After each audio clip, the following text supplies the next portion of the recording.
శివానంద గురుభ్యో నమః. ఆత్మస్వరూపులైన మీ అందరికీ నమస్కారం. అందరికీ నూతన సంవత్సర శుభాకాంక్షలు.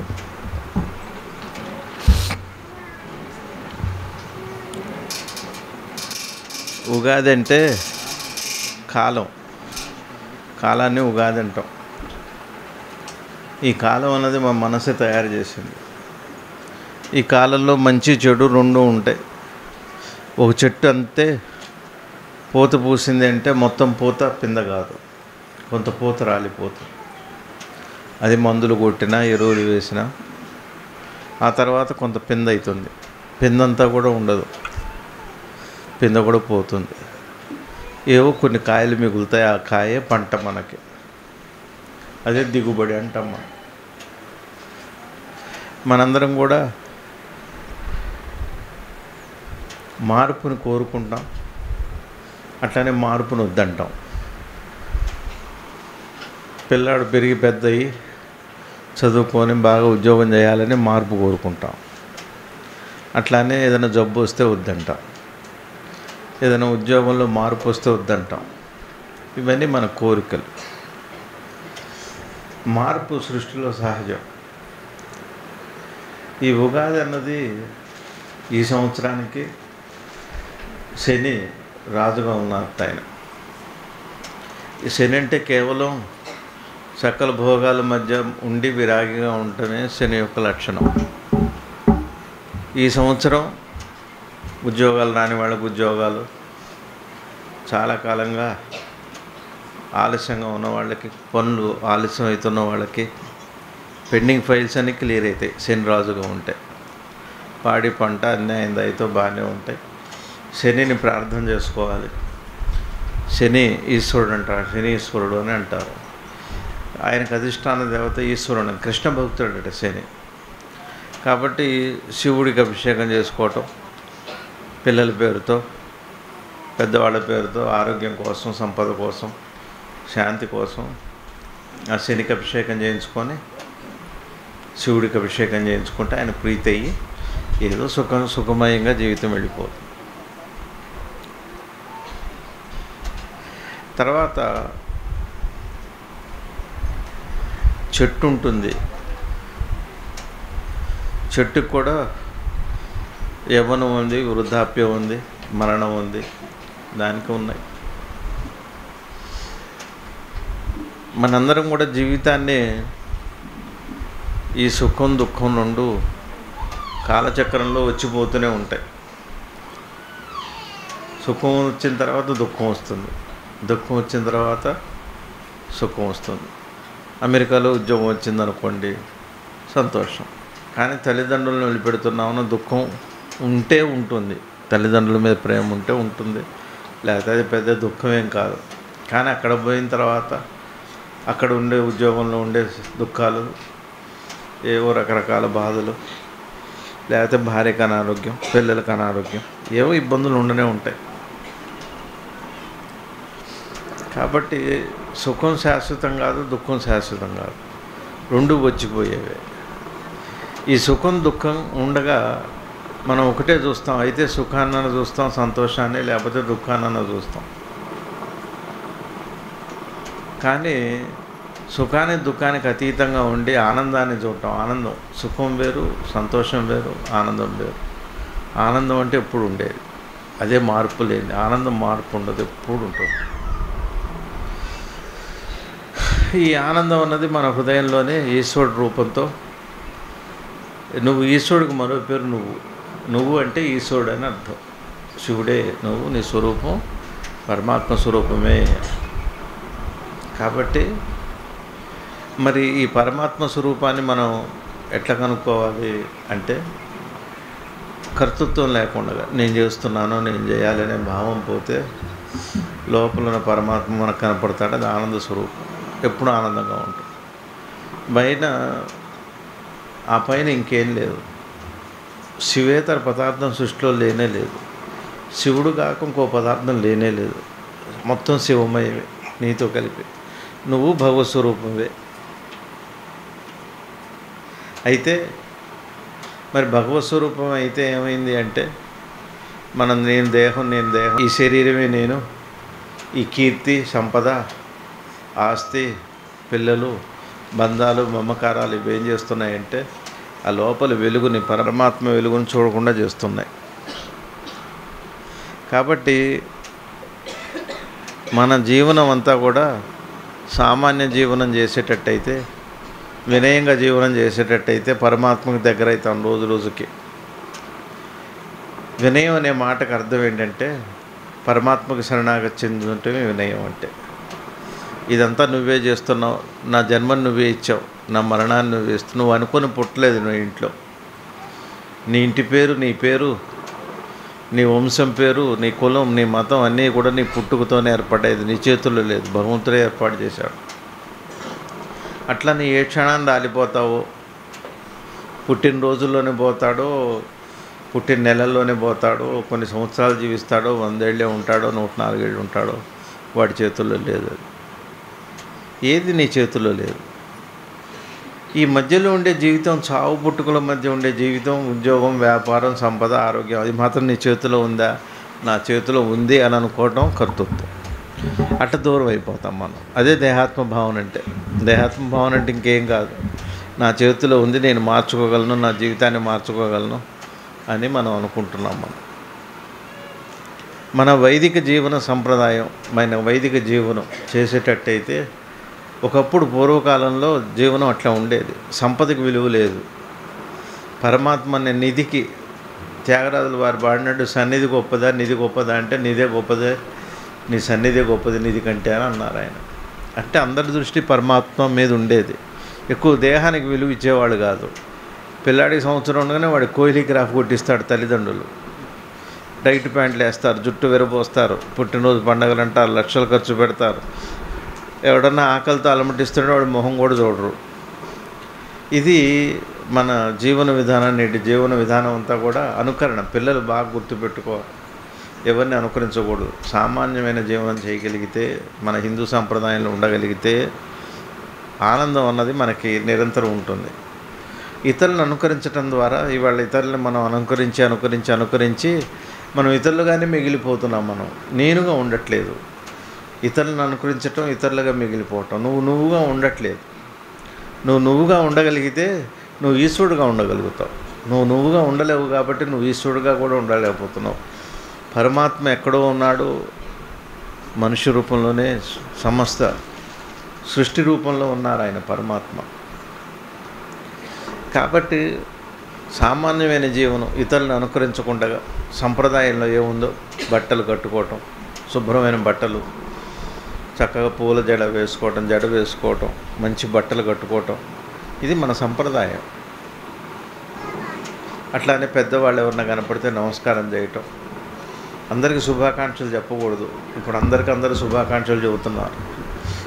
ఈశ్వరుడికి వెళ్ళి శుభాకాంక్షలు చెప్పకూడదు. పొద్దున్న వెళ్ళి ఫోటో దగ్గరికి వెళ్ళి శివయ్య నీకు శుభాకాంక్షలు, నువ్వు ఎవరి మీద అది ఆధారపడ్డావో వాడికి నువ్వు శుభాకాంక్షలు చెప్పకూడదు. వాడే నీకు ఆధారం, నీ సకల శుభాలకి వాడే ఆధారం. ఇది మనం బాగా గుర్తుపెట్టుకోవాలి. సామాన్యమైన జీవనం, నీ బాధ్యత, నీ కర్తవ్యం నువ్వు గుర్తుపెట్టుకున్న రోజున నీ జీవనం చాలా బాగుంటుంది. నువ్వు తిని నలుగురికి పెట్టగలిగితే నీ జీవనం ఇంకా పరమాత్మ. నువ్వే తింటున్నావు, నువ్వెవరికి పెట్టట్లేదు. ఒక ఆయన వాళ్ళ తమ్ముడిని ఎత్తుకొని పర్వతం ఎక్కుతున్నాడట. పర్వతం ఎక్కుతుంటే ఎవరో అక్కడ ఒక గురువు కలిసి అడిగారట, నీకు శ్రమ కావట్లేదా? నా తమ్ముడండి అన్నట్ట. నీకు శ్రమ కావట్లేదా? నా తమ్ముడండి వీడు అంటున్నాడట. ఎన్నిసార్లు అడిగినా నా తమ్ముడే అంటున్నాడట. ఎప్పుడైతే ఇతరులని అనుకున్నామో అప్పుడు మనకి శ్రమ ఉండదు, కష్టం ఉండదు. ఇది నాది కాదు పరాయి అని ఎప్పుడైతే మనకు భావన వచ్చిందో అప్పుడే అన్ని కష్టాలు వస్తాయి మనకి. బాగా గుర్తుపెట్టుకోండి. మన సంప్రదాయంలో నేను చేస్తున్నాను, నేను అనుభవిస్తున్నాను అన్నది కాకుండా మీరు ఏ పనన్నా చేయండి, నేను పరమాత్మను చేరుకోవాలని ఒక లక్ష్యం పెట్టుకొని మీరు ఉద్యోగం చేయండి, వ్యాపారాలు చేయండి, పెళ్ళిళ్ళు చేసుకోండి, పిల్లల్ని కానండి, మనవలు కానండి, ఏం తప్పు లేదు. కానీ నేను పరమాత్మను చేరాలి. ఆకాశంలో నీరు సముద్రంగా, నదిగా మారి మళ్ళీ ఆకాశంలో కలిసి మళ్ళీ సముద్రంలో కలుస్తుంది. ఆవిరైతుంది నీరు ఆవిరయ్యి మబ్బుగా మారి మళ్ళీ అది కరిగి మళ్ళీ నదిగా మారుతుంది. తొందరపడుతుందట. ఆ మబ్బులో ఉన్న నీరు నేను తొందరగా వచ్చి నదిలో కలవాలని తొందరపడుతుందట. అట్లానే మనం కూడా ఎక్కడి నుంచి వచ్చాం? మనం భగవంతుడి దగ్గర నుంచే వచ్చాం. ఆ భగవంతుడి దగ్గరికి వెళ్ళాలనే దృష్టి మనకు బాగా కలిగిన రోజున ఈ జీవనం పెద్ద ఏది ఉంటుందో ఉన్నప్పుడు దుఃఖం మనల్ని ఏమీ బాధించదు. అట్లానే ఉండటం కూడా మన సంతోషపెట్టదు, తటస్థంగా వస్తుంది, రియాక్షన్ తగ్గుతుంది. ఏదో ఒక గురువుని నమ్ముకోండి, ఒక దైవాన్ని నమ్ముకోండి. 10 మాటలు వినటం వల్ల రాదు, మీరు కృషి చేయటం వల్ల వస్తుంది. ఈ సృష్టిలో మీరు దేన్ని తేలిగ్గా సంపాదించగలరంటే ఒక భగవంతుడు మాత్రం తేలిగ్గా సంపాదించుకోవచ్చు. తేలిగ్గా దర్శించదగ్గది భగవంతుడే. ఒక భగవంతుడు అన్నుంటే నువ్వు సంపాదించవలసింది ఏం లేదు సృష్టిలో, నీకు అన్నీ ఉన్నట్టే. భగవంతుడు అనే ఆస్తి నీకు ఒక్కటి వస్తే నీకు అన్నీ ఉన్నట్టే. ఒక భగవంతుడు ఆస్తి లేకపోతే నీకు ఏమున్నా, కోట్లు ఉన్నా, 10 మంది సంతానం ఉన్నా కూడా ఏం ప్రయోజనం లేదు. ఈశ్వరుడి దయ సంపాదించటం కంటే ఇంకొకటి లేని లేదు. సనాతన ధర్మం అదే చెబుతుంది, మీరు ఈశ్వరుని చేరాలి, నేను పరమాత్మను చేరాలని. ఇది గురువు అందిస్తాడు మనకి. గురువు, నువ్వు మనిషివి కాదు, నువ్వు దైవానివే. నువ్వు అనుకుంటున్నావు నేను రమణని, నా కులం ఇది, నా ఊరు ఇది, నా మతం ఇది, నా డబ్బులు ఇన్ని ఉన్నాయని నువ్వు అనుకుంటున్నావు.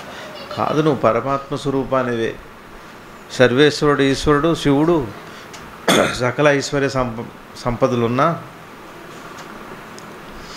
ఆయన విభూది పెట్టుకొని భిక్షాపాత్ర పట్టుకొని కపాలంతో శ్మశానంలో ఉంటారట ఆయన. ఓసారి పార్వతీ అమ్మవారికి బాగా ధనం కావాల్సి వచ్చిందట. ధనం కావాల్సి వస్తే ఏం చేయాలి? అంత సంపద ఎట్లా వస్తుందంటే కుబేరుడి దగ్గరికి తీసుకెళ్ళి ఇంత చిటికటి విభూది ఇచ్చారట శివుడు. కుబేరుడి దగ్గరికి తీసుకెళ్ళి ఆ విభూది ఇస్తే దానికి సరిపడా తూయగల సంపద ఎంత ఉంది అని చూస్తే ఎంత చాలేదట. ఆ ఈశ్వరుడు యొక్క విభూతికి అంత శక్తి ఉంది. అందుకనే విభూతి ధారణ చేస్తాం మనం. విభూతి పెట్టుకుంటే సకల రోగాలు కాదు అన్ని సంపదలు మీ వశమైంది. చిటికటి విభూతికి అంత విలువ ఉంది. కుబేరుడు వల్ల గాల ఇవ్వటం, దానికి సరిపడ సంపద తోగల, దానికి సరిపడ సంపదే లేదు, సృష్టిలో లేదు. శివుడి విభూతికి అంత శక్తి ఉంది. అంటే శివుడికి ఎంత ఉండాలి? విభూతికి అంత శక్తి ఉంటే శివుడి విభూతికి, శివునికి ఎంత శక్తి ఉండాలి? ఆ శివుడిని హృదయంలో ఉన్నాడు. నువ్వు ఎంతో కొంత గురువు మాటను విశ్వసించి నాకు నీ దర్శనం కావాలి, నువ్వు కావాలని తపన పెరగాలి. నువ్వు పిల్లల కోసం ఎంత ఏడుస్తున్నావో, పెళ్లి కోసం ఎంత ఏడుస్తున్నావో, నువ్వు ఉద్యోగం కోసం, వీసా కోసం ఎంత ఏడుస్తున్నావు, అంతలో కొంచెం ఏడ్చినా భగవంతుడి కోసం ఈ జన్మ ధన్యమవుతుంది. నువ్వు ఎక్కడున్నావు, అమెరికాలో ఉన్నావా, ఆస్ట్రేలియాలో ఉన్నావా, ఆఫ్రికాలో ఉన్నావా అని కాదు. ఎక్కడున్నా నీ దృష్టి పరమాత్మ మీద ఉంటే నువ్వు జన్మ ధన్యమవుతుంది. ఇది గురువు అందిస్తాడు, ఆ మార్గాన్ని గురువు అందిస్తాడు. గురువు మీద నీకు వినయం, విశ్వాసం ఉండాలి. ఒక గురువు మీద ఉండాలి. 10 మంది భగవాన్ దగ్గరికి వెళ్ళి అడిగితే అనేక రకాల సాధనలు చేస్తున్నట్టు ఆయన. భగవాన్ అన్నట్టు ఒక చోట గుంట తవ్వు, నీళ్లు పడతాయి, 10 గుంటలు తవ్వితే నీళ్లు పడవు, గుంటలు మిగులుతాయి అన్నారు. ఇప్పుడు మనం ఏం చేస్తున్నాం? ఈ దేవుడు మంచివాడు కాదు, ఆ దేవుడికి మొక్కోడు. ఏది నేను ఎలక్షన్లో గెలవాలి, మొత్తం దేశంలో ఉన్న ప్రపంచంలో ఉన్న దేవుళ్ళందరికీ మొక్కుంటాము. నీ జన్మంతా చాలు నువ్వు తిరగటానికి. నీ గెలుపు ఒక శివుడు చాలు, ఒక ఆంజనేయుడు చాలు, ఒక ముత్యాలమ్మ తల్లి తీరుస్తుంది నీ కోరిక. ఒక్కటి నమ్ముకోండి, ఒక సత్యాన్ని నమ్ముకోండి, ఎలువెలుపుని నమ్ముకోండి, గురువు మాటను విశ్వసించండి. దైవం నాలో ఉన్నాడని బాగా గుర్తుపెట్టుకుంటే మన జన్మ ధన్యమవుతుంది. ఉన్నాడని చెప్పాక వెతకకుండా ఎందుకుంటాం? వెతకాలి. బాగా తీవ్ర తపనతో హృదయంలో వెతకాలి. దైవం గురువు మాట మీద విశ్వాసం బాగా ఉండాలి.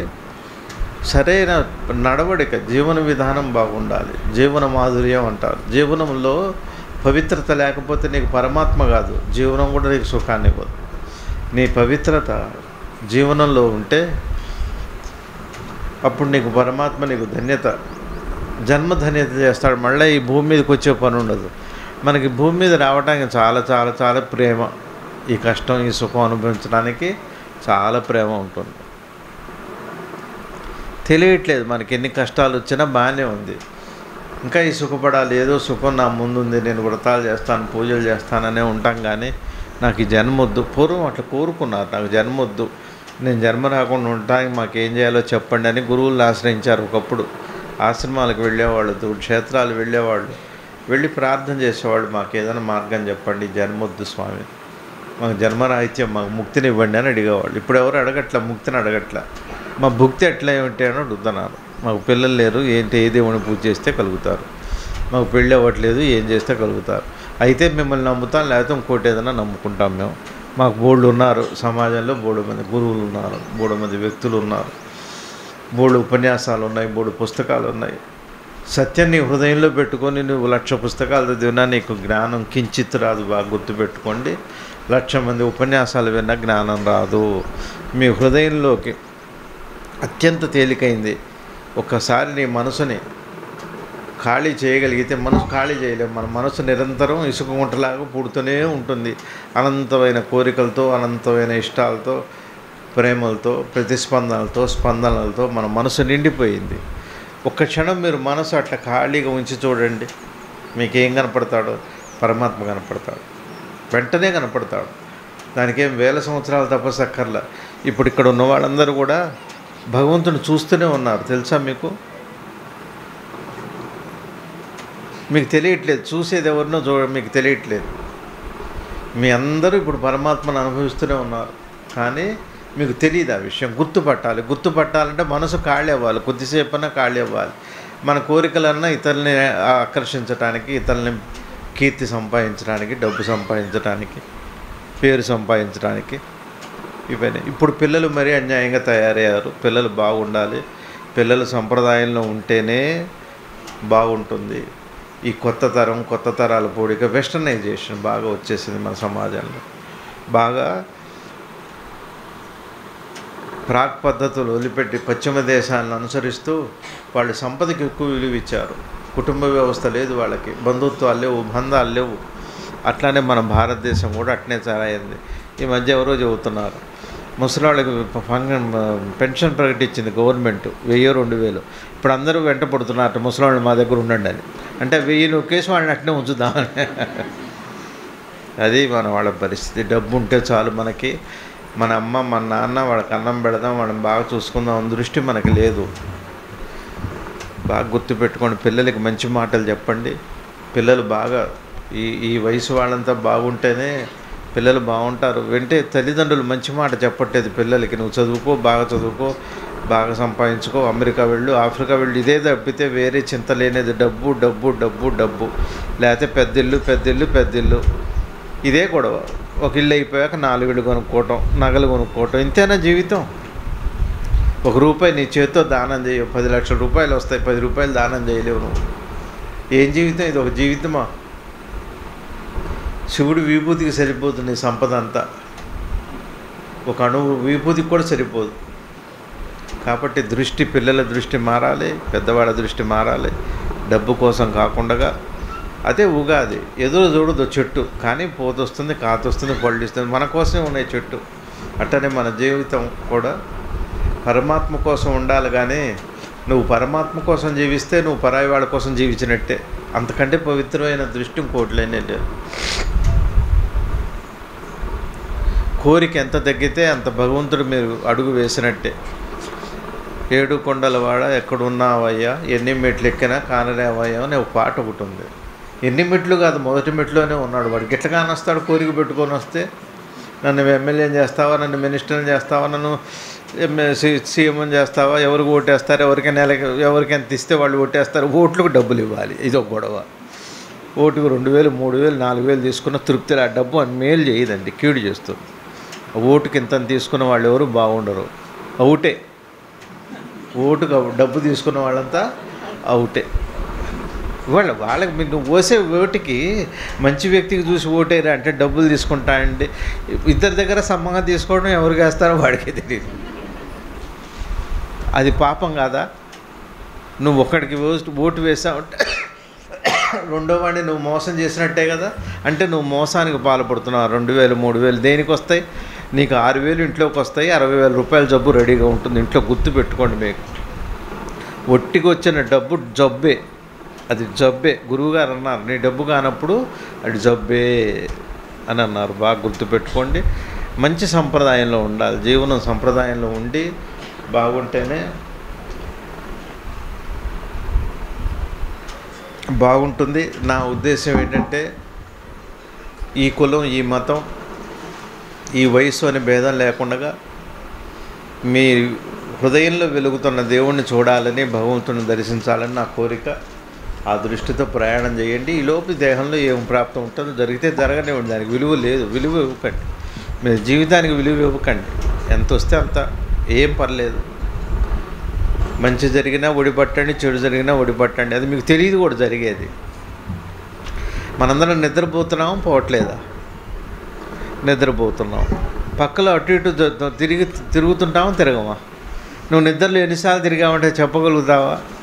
అట్లానే నీ కష్ట సుఖాలు కూడా తెలియవు. పరమాత్మ సన్నిధి నువ్వు చేరితే నీ కష్టం తెలియదు, సుఖం తెలియదు. నీ శరీరమే మార్చుకుంటుంటుంది. నీ శరీరానికి ఏం కావాలో, ఎంత డబ్బు కావాలో అవే వస్తాయి. సరైన పవిత్రమైన జీవనం గడపగలిగితే ఈ జీవనం బాగుంటుంది. బాగా గుర్తుపెట్టుకోండి. మీ హృదయంలో ఉన్న పరమాత్మ గురువు వేరు కాదు. గురువు పరమాత్మే. గురువు పరమాత్మ వేరు కాదు. పరమాత్మ గురు రూపంలో ఉండి నీకు బోధ చేస్తాడని నేను చూస్తున్నాడా నన్ను ఒక్కసారి మీరు గుర్తుపట్టండి చాలు, మీకు తెలిసిపోతుంది పరమాత్మని. ఏం కష్టం అక్కర్లా, తపస్సు అక్కర్లా. అట్లా కాకుండా మీ ప్రయత్నం లేకుండా మేము 1000 ఏళ్ళు విన్నా ఈ దేహాత్మ భావన వల్ల దేహం ఏం చేస్తుందంటే ఎంత మంచిదో అంత చెడ్డదండి. మీ దేహం నెలకి ₹1,00,000 సంపాదించడానికి ఉపయోగపడుతుంది. అదే దేహం పరమాత్మని 1,00,000 జన్మలకు కారణం కూడా అవుతుంది. బాగా గుర్తుపెట్టుకోండి. ₹1,00,000 ముఖ్యమా, 1,00,000 జన్మలు ముఖ్యమా అంటే వచ్చే జన్మలు ఎట్లా పుడతావో నువ్వు, ధనవంతుడో, పేదవాడువో, కుంటివాడువో, గుడ్డివాడువో, ఏమో నీ కర్మను బట్టి ఇట్లా ఉంటుందో. నాకు ఇది వద్దు, నాకు ఏది వద్దు, నాకు నువ్వే కావాలి, నాకు నువ్వే కావాలని తపన పెరగటం ఉగాది అంటే. గుర్తుపెట్టుకోండి, ఉగాది అంటే ఇంకోటేం కాదు. హృదయంలో వెలుగుతున్న పరమాత్మని దర్శించే ప్రయత్నం చేయటం, ఆ దృష్టి కలిగి ఉండటం. పిల్లల్ని సామాన్యంగా పెంచటం. వాడికి 1 సంవత్సరం ఉన్నది, వాడికి కోహ్లీ క్రాఫ్ కొట్టిస్తారు. విరాట్ కోహ్లీ బాగా సంపాదించాక క్రాఫ్ కొట్టించుకున్నాడు. నువ్వు కొట్టిస్తే వాడు అంతటి వాడు అవుతావా? నువ్వు బ్యాట్ కూడా వేయలేవు. నీకెందుకు ఆ దృష్టి? ఆయన బ్యాట్స్మెన్, వీడు బ్యాట్మ్యాన్, అంతే తేడా ఏం లేదు.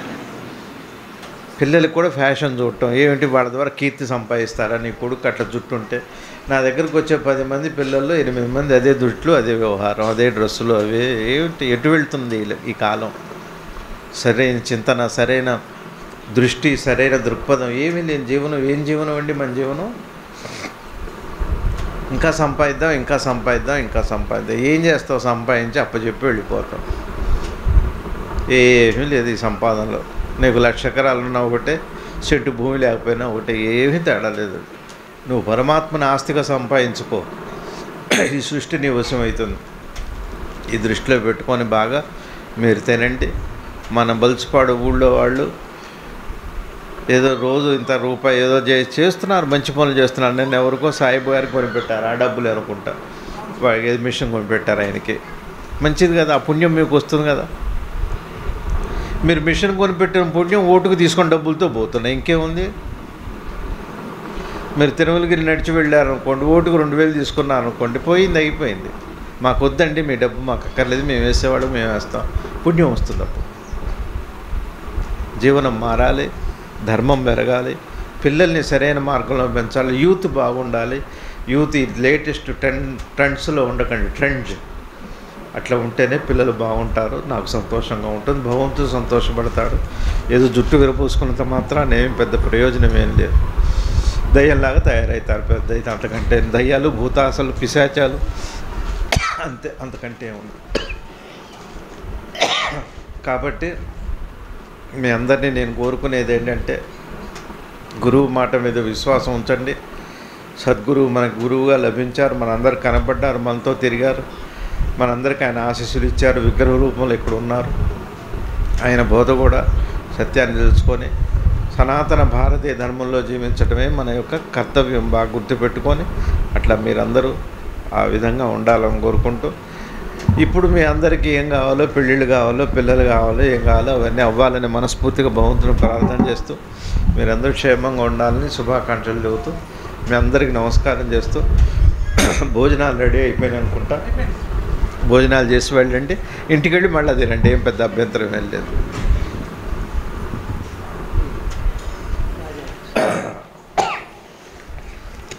ఏవో కొత్త పంచాంగాలు వచ్చినాయి.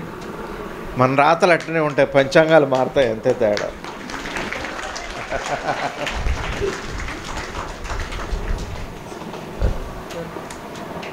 పంచాంగం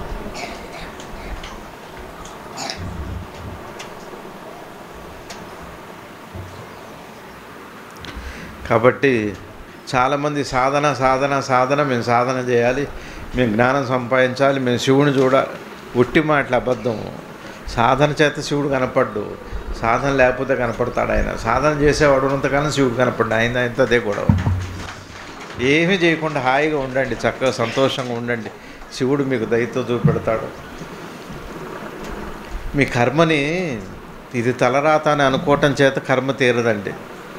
ఏదో నా పిల్లాడికి కష్టం వస్తే నేను భయపడకుండా ఉంటున్నానా, నేను దండం పెట్టుకోకుండా ఉంటున్నాను, మందు వాడకుండా ఉంటున్నానా, కర్మ సిద్ధాంతం అట్లాంటిది కాదు. కర్మను అర్థం చేసుకోవటం కర్మ పరిత్యాగం అవుతుంది. కర్మ మీకు అర్థం కాలేదనుకోండి, కర్మ పరిత్యాగం కాదు, కర్మ పరిత్యాగం కర్మ ఫలత్యాగం.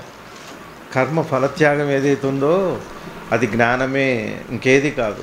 ఒట్టిగా ఉండండి కాసేపు అన్న. పొద్దున్న లేచిన తర్వాత పొద్దున ఒక అరగంట, రాత్రి ఒక అరగంట, పోనీ మాకు అంత చేత కాదు, ఓ లేవగానే ఒక 10 నిమిషాలు అట్ట మౌనంగా ఏం కోరుకోకుండా, నిద్రలో మీరు ఎట్లయితే ఏం కోరుకోకుండా ఉంటున్నారో, దేన్ని అడగకుండా ఉంటున్నారో, దేన్ని పట్టించుకోకుండా ఉంటున్నారో, మిమ్మల్ని మీరు మర్చిపోతున్నారు.